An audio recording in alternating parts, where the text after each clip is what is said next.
Bonjour et bienvenue, mon nom est Fabienne Michels, je suis Financial Sales Expert chez KeyTrade Bank au sein du service KeyPrivate, KeyPrivate qui est la gestion de portefeuille discrétionnaire de KeyTrade Bank. Je vous présente M. Geert Van Erck. M. Van Erck est Chief Stratégiste chez KeyTrade Bank, également le président du comité de la gestion des portefeuilles KeyPrivate. Traditionnellement, chaque début d'année, les analystes financiers, les gestionnaires de fonds publient leurs prévisions pour l'année à venir. Ces prévisions sont-elles fiables? Faut-il en tenir compte dans la gestion de son portefeuille? C'est à ces questions que nous allons tenter de répondre dans cette présentation. Et nous allons également vous expliquer comment le comité d'investissement de KeyTrade Bank fait ses choix d'investissement dans la gestion des portefeuilles.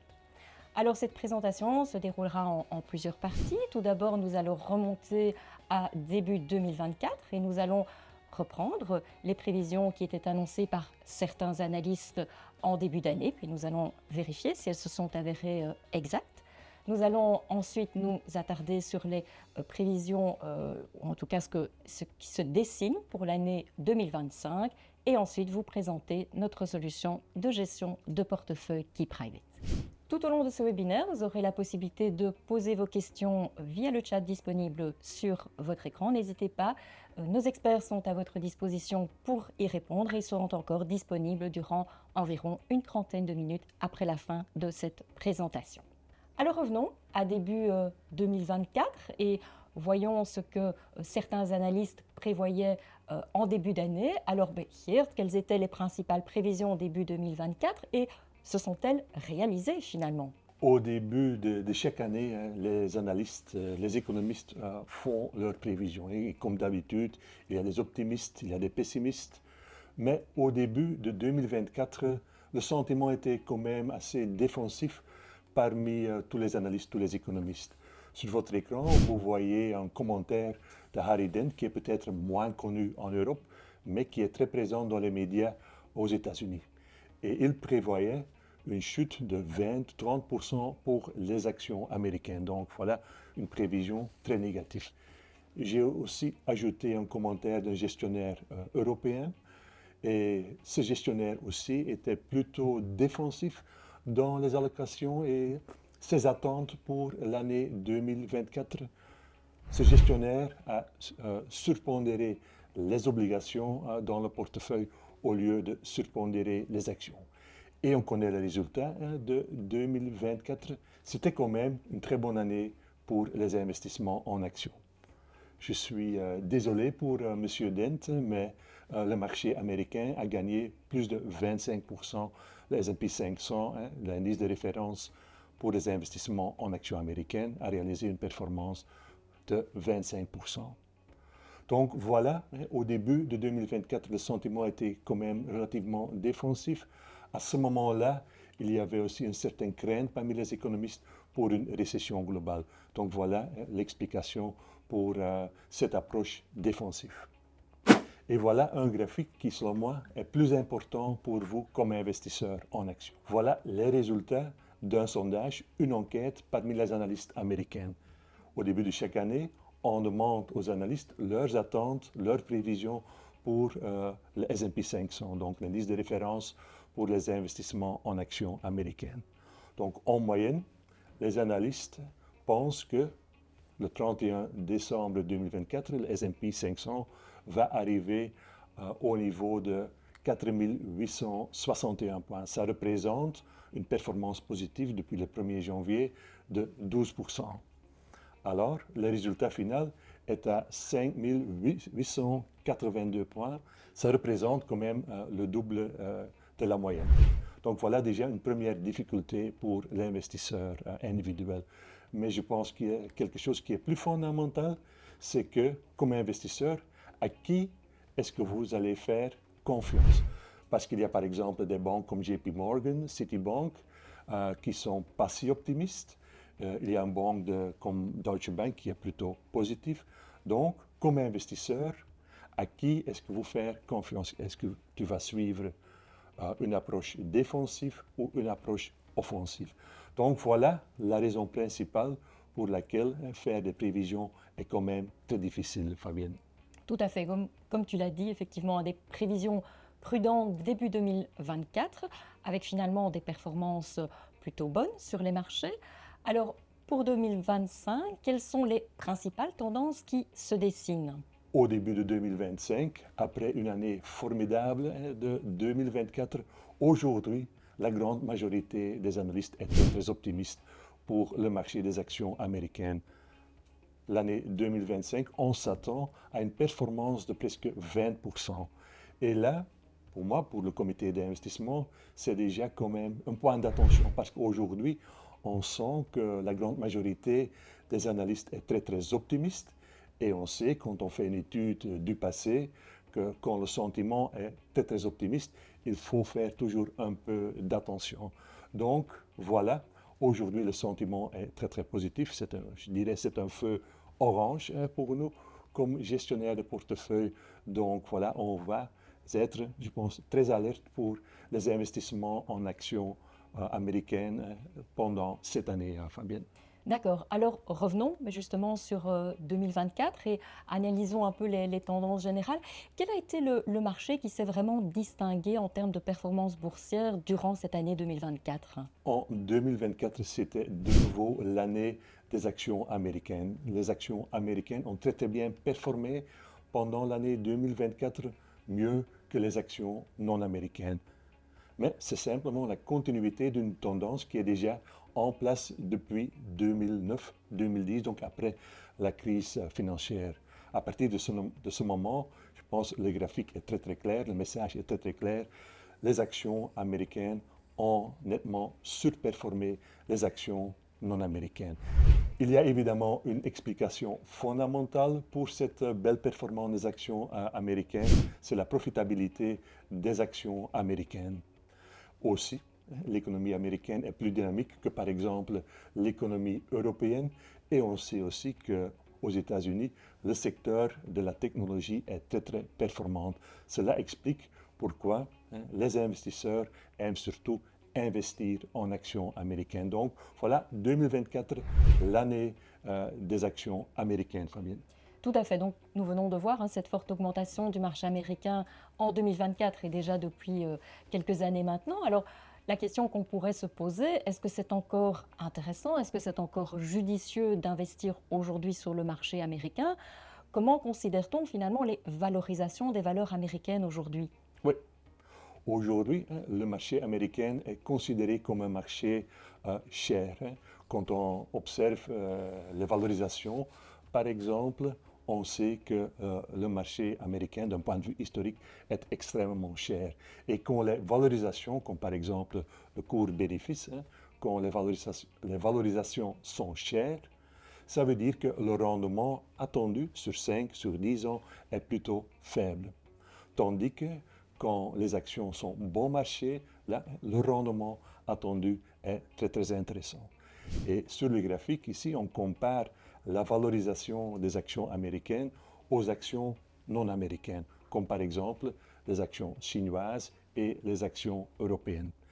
Et depuis maintenant quelques années, on voit une tendance baissière, ça veut dire que les actions non américaines deviennent de plus en plus bon marché par rapport aux actions américaines. Et cela représente, selon nous, une opportunité pour un investisseur à long terme. Donc sur le court terme, oui, on peut s'attendre à quand même de belles performances des actions américaines, mais vraiment sur un horizon de 3, 5 et 10 ans, nous sommes convaincus que les rendements attendus sont plutôt faibles et ça mérite maintenant d'investir, de saisir les opportunités dans les actions non américaines, Fabienne. Tout à fait. Donc si on schématise, on résume un peu le sentiment du marché aujourd'hui, on voit vraiment cet optimisme pour le marché américain, plutôt un certain pessimisme pour les marchés européens et les marchés émergents. Alors Pierre, peux-tu nous expliquer justement ce sentiment général du marché aujourd'hui? Oui, et le sentiment, c'est peut-être une deuxième raison pour laquelle nous sommes plutôt optimistes pour les actions non américaines pour les années qui arrivent. Le sentiment est très important.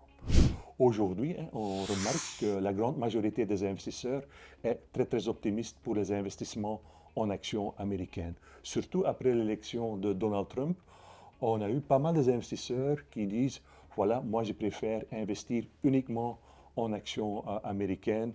Je ne suis pas convaincu que les actions non américaines me rapportent assez dans le futur. Et ce sentiment très optimiste, ça représente aussi, je pense, un danger pour le marché américain parce qu'on sait, quand on fait une étude du passé, quand le sentiment est très, très élevé, une correction ou même un retournement de la tendance est proche. Tandis que quand le sentiment est très, très négatif, ce qu'on remarque aujourd'hui par rapport aux investissements en actions européennes ou en actions chinoises, le sentiment est très, très négatif. Et de nouveau, quand on fait une étude du passé, on remarque que quand le sentiment est très, très négatif, ça présente quand même des opportunités pour un investisseur à long terme. Donc voilà, après les fondamentaux, on a aussi les sentiments comme indicateur pourquoi les investissements en actions non américains sont aujourd'hui très intéressants. Le graphique suivant le montre, et après une surperformance de 10-15 ans pour les investissements en actions américaines, la tendance est claire. Donc beaucoup des investisseurs pensent que cette tendance va continuer dans le futur, mais on est bien d'accord qu'il existe des cycles. Et maintenant, je pense que nous arrivons à la fin de ce cycle de la surperformance des actions américaines. Et nous nous attendons, sans faire des prévisions évidemment, mais nous nous attendons sur un horizon de 3-5 ans quand même un retournement de cette tendance et on pense que les actions non américaines vont bien performer dans les années qui arrivent. Tout à fait. Alors, ce sentiment général du marché aura souvent tendance à guider les choix de l'investisseur et pourtant, idéalement, l'investisseur devrait prendre ses décisions de façon rationnelle. Mais comment savoir quand acheter, quand vendre? Alors, Pierre, peux-tu nous expliquer concrètement comment le comité d'investissement dans la gestion des portefeuilles KeyPrivate prend et fait ses décisions d'investissement? Oui, une question qui revient assez beaucoup, c'est le moment d'investir. Surtout après des belles performances en 2023, 2024, pas mal des investisseurs sont un peu inquiets sur le niveau où les bourses se trouvent actuellement et les investisseurs ont un peu peur. Donc, comment est-ce qu'on gère les portefeuilles d'une façon défensive ou offensive? Dans le comité d'investissement, chaque mois, on regarde ce graphique. Qu'est-ce qu'on voit sur le graphique? On voit en noir l'évolution de l'indice MSCI All Countries World Index. Cet indice représente les investissements en actions globales. Et on a ajouté un indicateur en rouge. Cet indicateur représente la moyenne mobile sur 12 mois. C'est simplement le prix moyen de l'indice sur 12 mois. Quand l'indice se trouve au-dessus de la moyenne mobile, c'est la définition d'une tendance haussière. Et évidemment, à ce moment, on veut être investi au maximum en actions. Tandis que si l'indice se trouve en dessous de la moyenne mobile, c'est la définition d'une tendance baissière. Évidemment, à ce moment, on veut réduire l'exposition aux actions.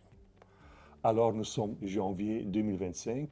Aujourd'hui, l'indice se trouve au-dessus de la moyenne mobile, donc nous nous trouvons dans une tendance haussière. Donc, ça veut dire aujourd'hui, il faut quand même investir en actions.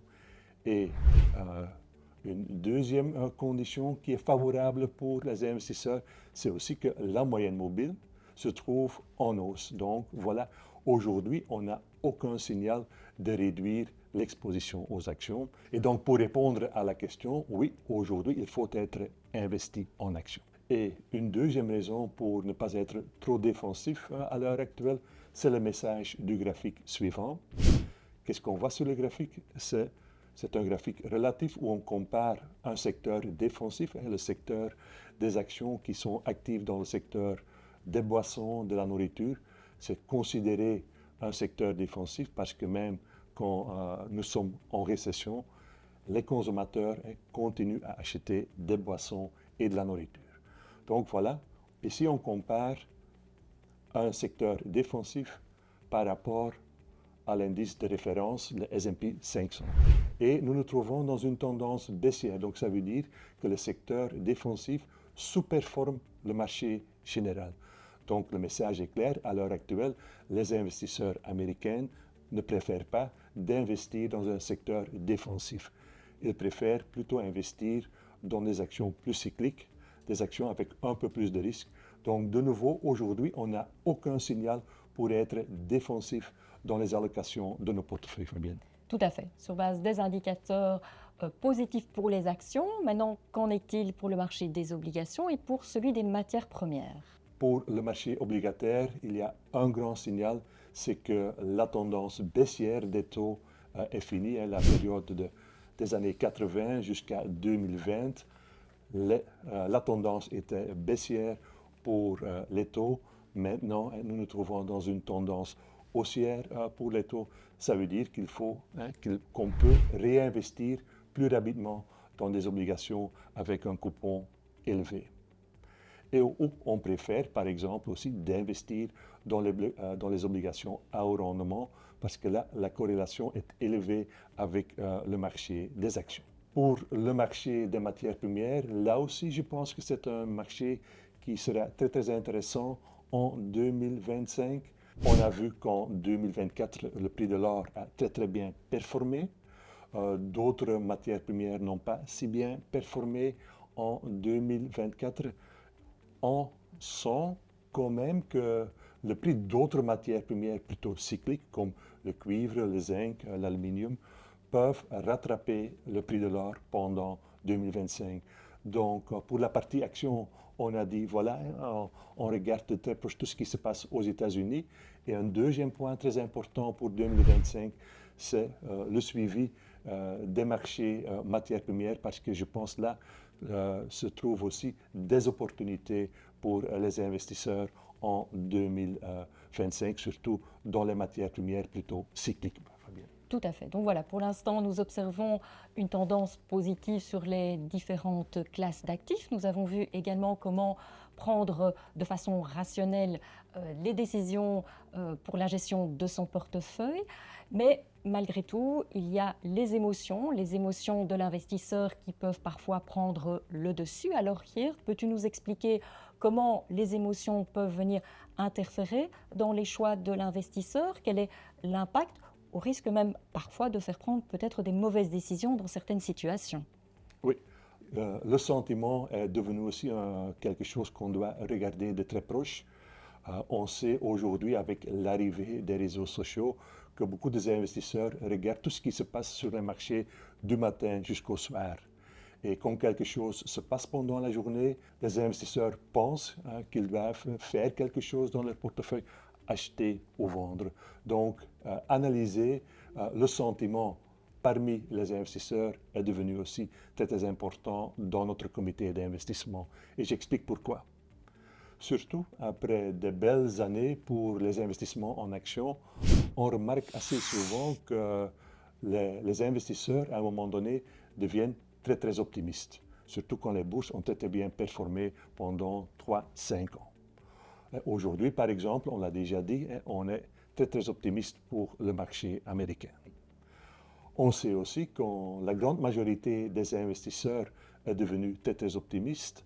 On sait par une étude du passé qu'un retournement est toujours très très proche, ou une correction est très très proche.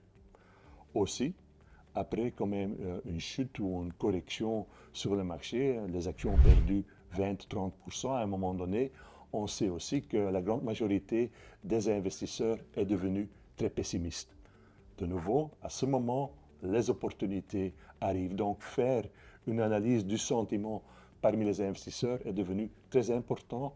C'est aussi la raison principale pour laquelle nous regardons aussi dans notre comité d'investissement certains indicateurs sur le sentiment, parce qu'aussi le niveau du sentiment peut nous donner des signaux pour, par exemple, réduire l'exposition aux actions ou justement investir quand la grande majorité des investisseurs est devenue très pessimiste, Fabienne.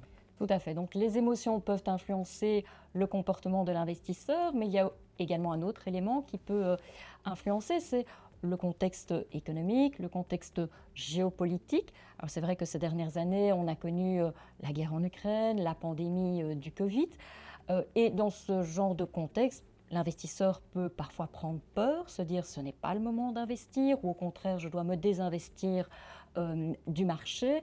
Alors que pourtant, Geert, même dans ce genre de période, les marchés boursiers ne sont pour autant pas toujours mauvais en termes de performance. Oui, en effet.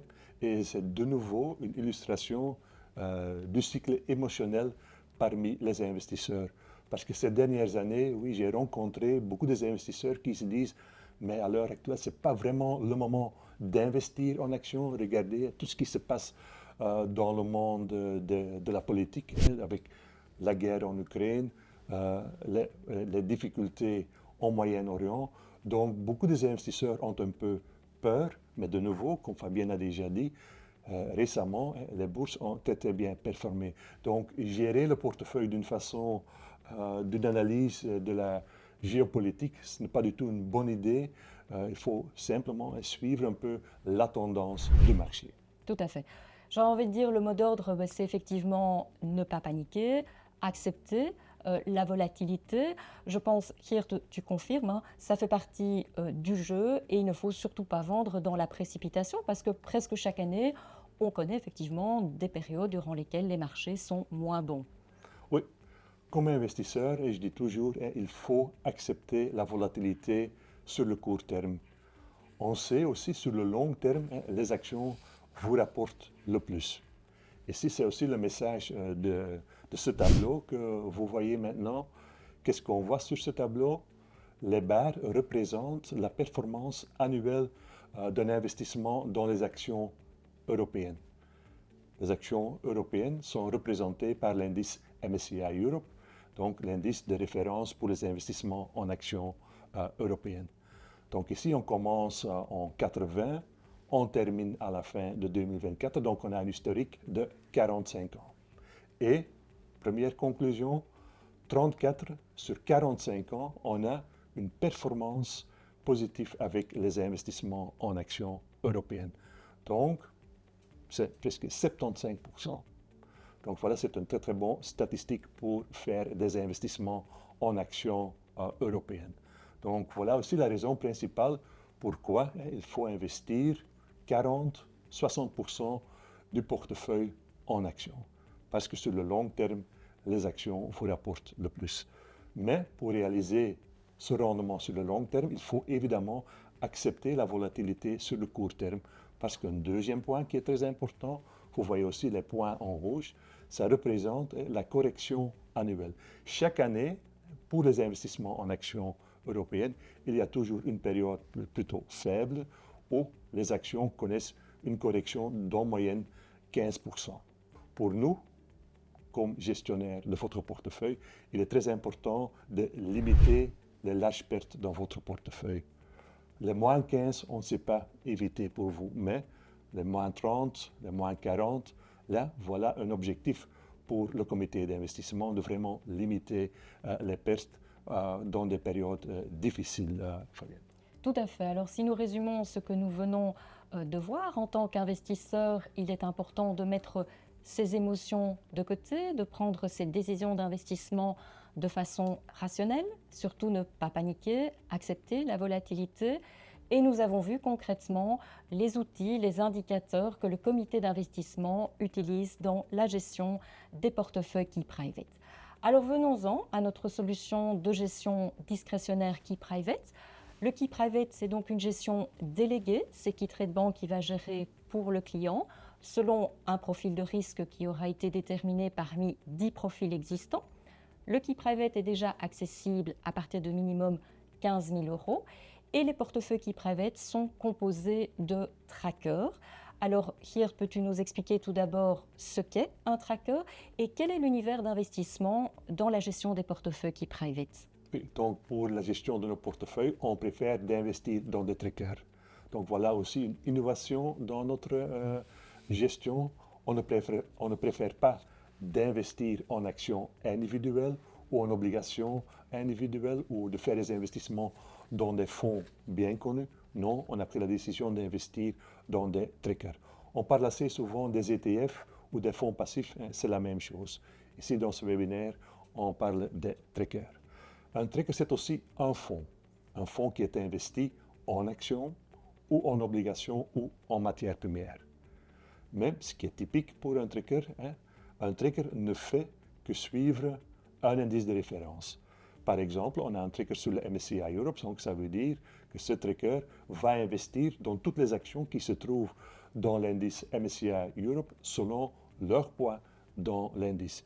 De cette façon, avec un tracker, on est toujours garanti du rendement de marché. Si aujourd'hui le MSCI Europe gagne 1%, le tracker gagne aussi 1%. Si le MSCI Europe perd 1%, de nouveau, le tracker perdra aussi 1%. Pour l'univers de nos portefeuilles, on a établi un univers de 8 ETF. 4 pour la partie action, 2 pour la partie obligation et 2 pour la partie matière première. Pour la partie action, on peut investir dans le tracker MSCI World qui représente les investissements dans les actions des pays développés. Mais le MSCI World est indirectement un investissement dans les actions américaines qui représentent presque 70% de l'indice MSCI World. Il y a aussi le MSCI Emerging Markets qui représente les indices de référence pour les actions des pays émergents comme la Chine, le Brésil, l'Inde. On a une partie européenne dans nos portefeuilles avec le MSCI Europe et le MSCI Europe Small Cap qui représente les investissements dans les actions de petite capitalisation européennes.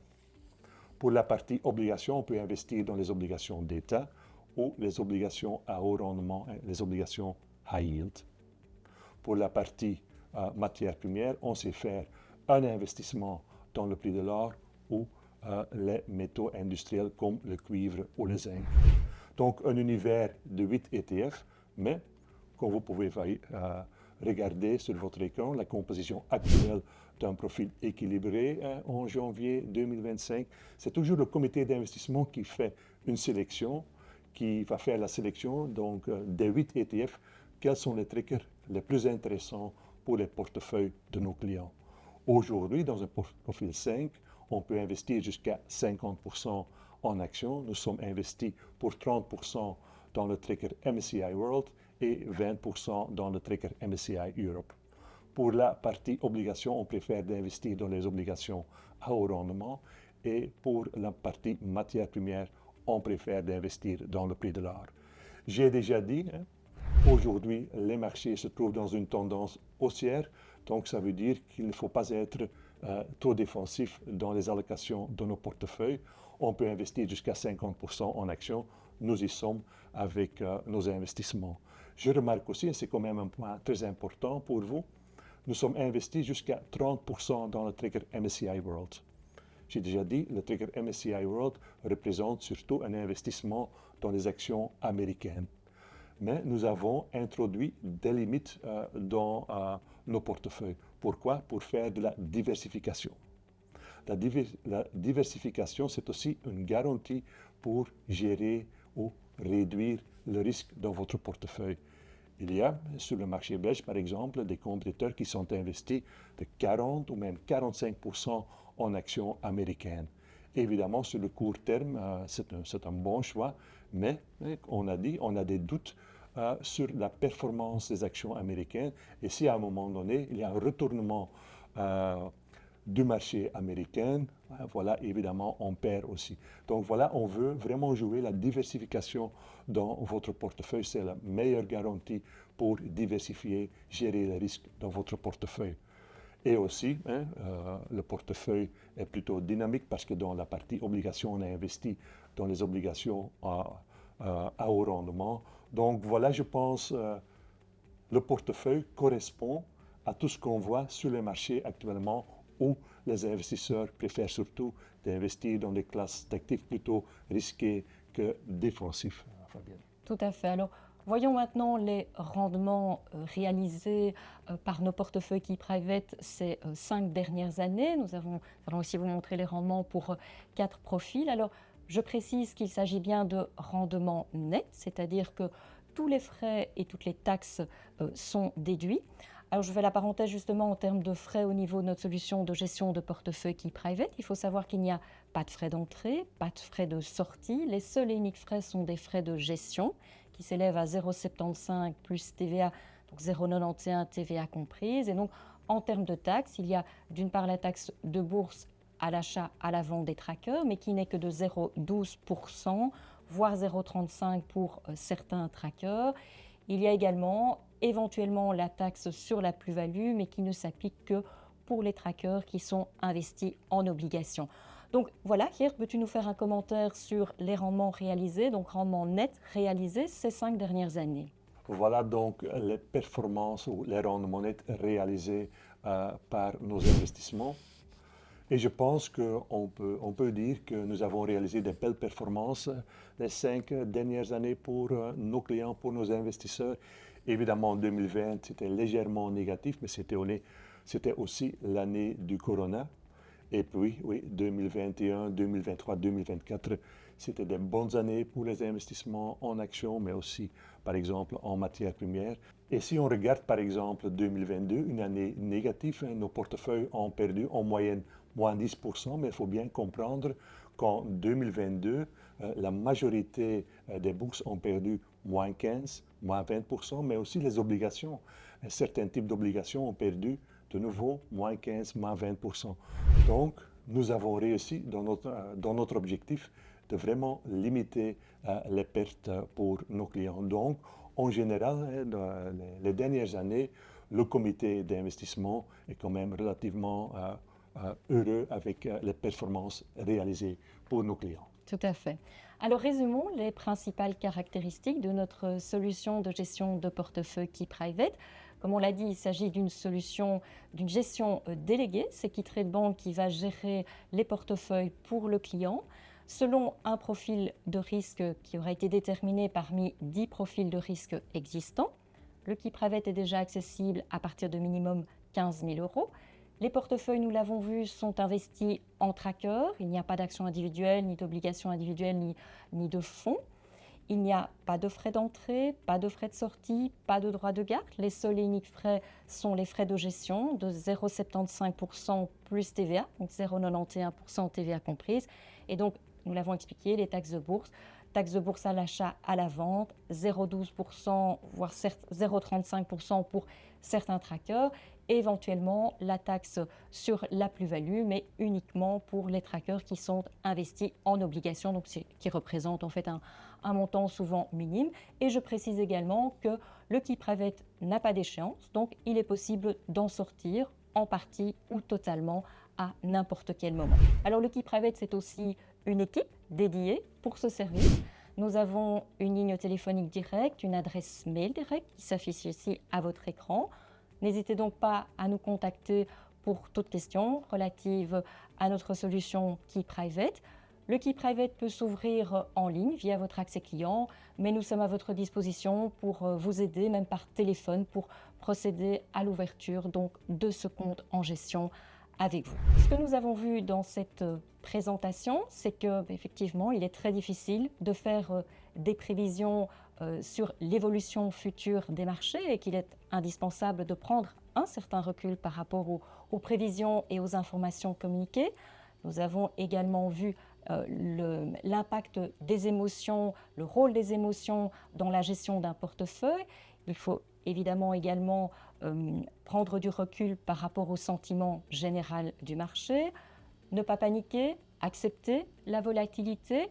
Et puis également, nous avons vu qu'il existe des indicateurs, des outils qui permettent d'aider à la gestion de son portefeuille. Et donc nous avons vu notamment les outils que notre comité d'investissement utilise pour la gestion des portefeuilles KeyPrivate. Alors si vous vous dites au vu de tout cela, bien effectivement, cela est très compliqué de gérer son portefeuille.